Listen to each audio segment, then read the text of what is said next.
देखिए, बंगाल में चुनाव आते ही लोग टेंशन में आ जाते हैं कि पता नहीं क्या हो जाएगा। विशेष करके लोकल बॉडी चुनाव में, म्यूनसिपैलिटी कॉरपोरेशन, पंचायत में सबसे ज़्यादा हिंसा होता है, रिकॉर्ड भी है।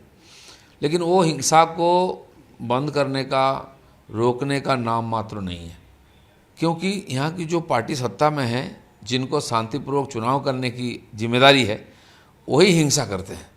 बाकी पार्टी देखिए, सारे विपक्ष के पार्टियाँ, यहाँ तक कि सरकारी जो कर्मचारी जो चुनाव कराने जाएंगे बूथ में, वो भी डिमांड कर रहे हैं कि सेंट्रल फोर्स आए, लेकिन सरकार नहीं चाह रही, पार्टी टीएमसी पार्टी नहीं चाह रही।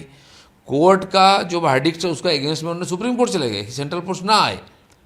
लेकिन उल्टा तरफ देखिए, इनके पास पुलिस नहीं है, एक दिन में पूरा चुनाव करने के लिए आधा बूथ खाली रहेगा। और जिस प्रकार से हिंसा शुरू हुआ है नॉमिनेशन का पहले दिन से, अब आगे चल के क्या होगा।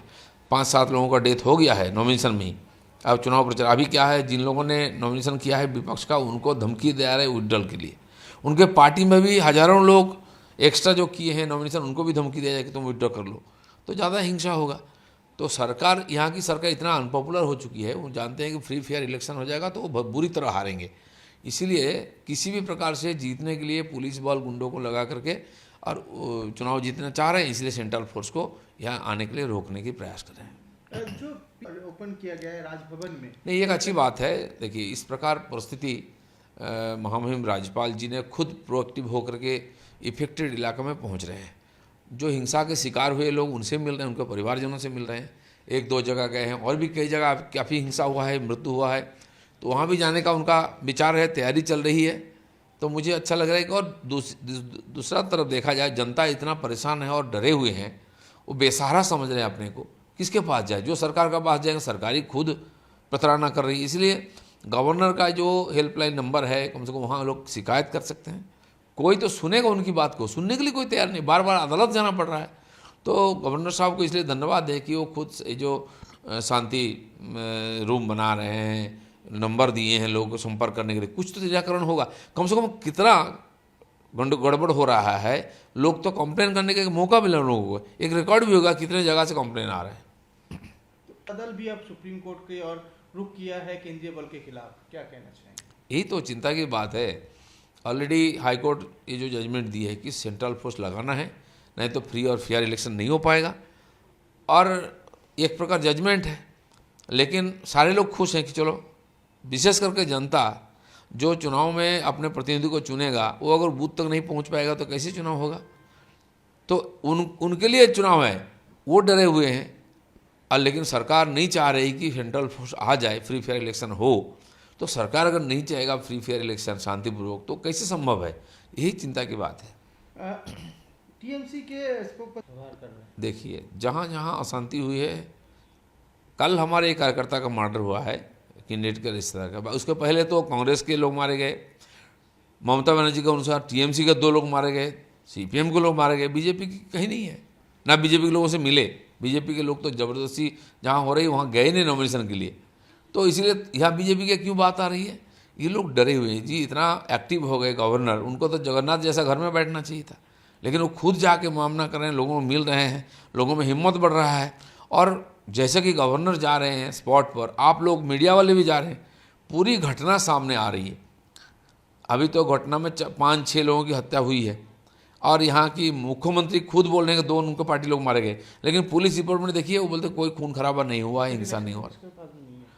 इलेक्शन कमीशन को वो रिपोर्ट आ रहा है, और वो रिपोर्ट जाएगा कोर्ट में, जिसका आधार पर जजमेंट होगा। इसलिए डबल स्टैंडर्ड है। जो पुलिस मंत्री है, मुख्यमंत्री, वो खुद बोल रहे हैं मर्डर हो रहा है, और पुलिस बोलता है कुछ नहीं हुआ है। स्टेट कमीशन भी तो बोल रहे वायलेंस इफेक्टेड एरिया नहीं है, इसीलिए वायलेंस पुलिस का रिपोर्ट पर ही इलेक्शन कमीशन रिपोर्ट बनाएगा। तो पुलिस सब जानते हैं, उनके सामने बम बंदूक चल रहा है, लोग मारे जा रहे हैं। कल जब गवर्नर गए भांगड़ में, उनके चारों तरफ कैनिंग गए, उसके पहले दिन भांगड़ गए, तो उनके आजू बाजू में बम पड़ा हुआ है, जिंदा बम। उनके सुरक्षा के लोग उठा के ला कर दिखा रहे हैं, जैसे पेड़ के नीचे आम पड़ा रहता है। तो आप कल्पना कर सकते हैं इस परिवेश में कौन घर से निकलेगा, कौन नॉमिनेशन करेगा, कौन वोटिंग करेगा। कुणाल घोष अब गवर्नर को प्रसंग पे बात करते हुए कहा कि क्या माननीय राज्यपाल जी ने सरकारी कोष से अपनी ड्रेस, सूट, चश्मा, जूता खरीदा है? अगर हाँ तो पूरी अनैतिक है, अगर हाँ तो ये पूरी तरह से अनैतिक है। इस पैसे की ऑडिट होना चाहिए, गवर्नर साहब का। देखिए, टीएमसी कितना हताश निराश हो गया है अब राजनीतिक रूप से, नैतिक रूप से वो लोग लड़ने की हिम्मत छोड़ चुके हैं। गवर्नर को व्यक्तिगत रूप से इस प्रकार आक्रमण करना, जलील करना, इनके कल्चर है। प्रधानमंत्री के बारे में आप शब्द बोलना, गृहमंत्री जी के बारे में आप शब्द बोलना, हमारे राष्ट्रीय अध्यक्ष माननीय नड्डा जी के बारे में आप शब्द बोलना, मुख्यमंत्री का ही ये कल्चर है। उनके एक मंत्री अखिल गिरी महामहिम प्रेसिडेंट के बारे में क्या बोले। तो इस प्रकार बार बार अपमानजनक बात करके गणतंत्र को, इस परंपरा को जो धूमिल कर रहे हैं, जो ये कर रहे हैं, ये बड़ी निंदाजनक बात है। इसलिए आप गवर्नर के पीछे सब हाथ धो के पड़ गए हैं कि उनको रोको पहले। इतना डर क्यों है गवर्नर से? गवर्नर तो एक संवैधानिक पद है, वो उसी का आधार पर काम कर रहे हैं। आप जनता के पास जाइए ना, जनता तय करेगा कौन सही है कौन गलत है। व्यक्तिगत रूप से और गवर्नर को गाली देना ये कतई समर्थन योग्य नहीं है, ये हमारे परंपरा के विरोध में है। टीएमसी सांसद राज्यपाल का काम नहीं है, चुनावी हिंसा को देखना राज्य चुनाव आयुक्त का काम है। चुनावों की घोषणा के बाद राज्यपाल की कोई भूमिका नहीं होती है। नहीं, देखिए उनके एमपी बोल रहे हैं उनके 3 लोग मारे गए हैं, लेकिन पुलिस रिपोर्ट में एक भी रिपोर्ट नहीं है, दूसरे पार्टी के लोग भी मारे गए। तो कौन सा सही है? सरकार आपकी है, आप अलग अलग बात करेंगे। एमपी एक प्रकार बोलेंगे, मुख्यमंत्री एक प्रकार बोलेंगे, पुलिस रिपोर्ट दूसरा आएगा। दूसरा है कि गवर्नर का काम तो वही है, जब सरकार फेल हो जाता है तब गवर्नर के पास लोग जाते हैं। बार बार दूसरे पार्टी लोग भी जा रहे हैं, हमारे लोग भी उनको रिपोर्ट करें क्योंकि वो अभिभावक हैं। तो वो उसको देखते हुए स्पॉट पे जाके लोगों को मिलकर के हिम्मत बढ़ा रहे हैं, ये बहुत खुशी की बात है। इसमें टीएमसी डरा हुआ है। लगता है कि ग्राउंड में जाते बिल्कुल, जब गवर्नर ग्राउंड में जाएंगे लोगों को देखने का मौका मिलेगा, क्योंकि साथ साथ मीडिया जाएगा और लोग जाएंगे। इससे टीएमसी डर रही है कि जो हिंसा चल रहा है, जो ज़बरदस्ती चल रहा है, चुनाव को प्रभावित करने के लिए जो साजिश चल रही है, वो खुल्लम खुल्ला लोगों के सामने आ जाएगा। इसीलिए वो अटैक कर रहे हैं गवर्नर साहब को। मुख्यमंत्री कांग्रेस को चुनौती देते हुए कह रहे हैं कि बंगाल में अगर सीपीएम का गठबंधन करने पर कांग्रेस को लोकसभा चुनाव में मदद नहीं मिलेगी टीएमसी से। क्यों? पिछले बार मदद किए थे क्या? वो मुसलमानों को भड़का रहे हैं, वो दूसरे जाति वालों को भड़का रहे हैं। अब सीपीएम कांग्रेस वो क्या करेंगे, उनको भी धमकी दे रहे हैं कि कांग्रेस उनके सहारे में लड़ रहा है क्या? ये तो कांग्रेस वालों को सोचना चाहिए कि इतनी दुर्दशा है, इस प्रकार हिंसक भ्रष्टाचारी सरकार का मदद लेके वो अपना ताकत बढ़ाएंगे तो जनता उनको माफ नहीं करेगा। नमस्कार, मैं हूं मानक गुप्ता।